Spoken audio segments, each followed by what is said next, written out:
বৈষম্য বিরোধী ছাত্র আন্দোলন চলার সময়ে দুর্বৃত্তদের হামলায় ক্ষতিগ্রস্ত হয় কাজীপাড়া ও মিরপুর ১০ মেট্রো স্টেশন।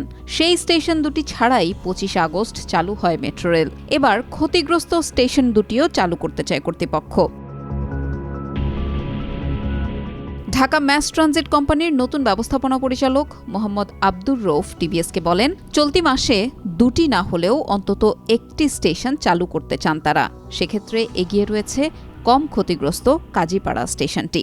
দুটো চালু করা যাবে না, আমরা সর্বোচ্চ চেষ্টা করছি একটা চালু করা যায় কিনা কাজীপাড়া। কেমন আমাদের কারিগরি টিম কাজ করছে, তো অপারেশন টিম দেখছেন, এগুলো দেখে ওনারা বাই 18 ওনারা কনফার্ম করতে হবে। এই জন্য আমরা চাচ্ছি, অথরিটি চাচ্ছে, সরকার চাচ্ছে জনগণের জন্য যাতে শান্তি ও সুস্থিত আমরা দ্রুত সেবাটা দিতে পারি কাজীপাড়ার ক্ষেত্রে।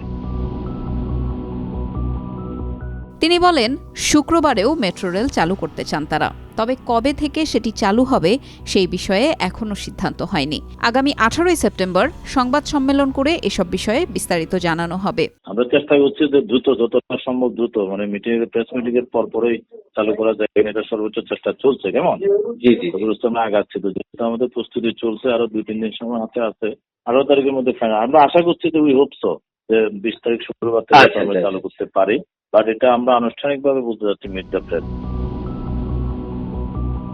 গত 18 জুলাই বন্ধ করে দেয়া হয় মেট্রো রেল।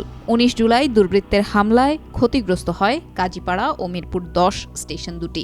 তখনকার কর্তৃপক্ষ জানিয়েছিল ক্ষতিগ্রস্ত স্টেশন দুটি চালু করতে অন্তত 1 বছর সময় লাগবে। তবে বাস্তবতা হলো 1.5 মাসের মধ্যেই চালু হতে যাচ্ছে ক্ষতিগ্রস্ত একটি মেট্রো স্টেশন।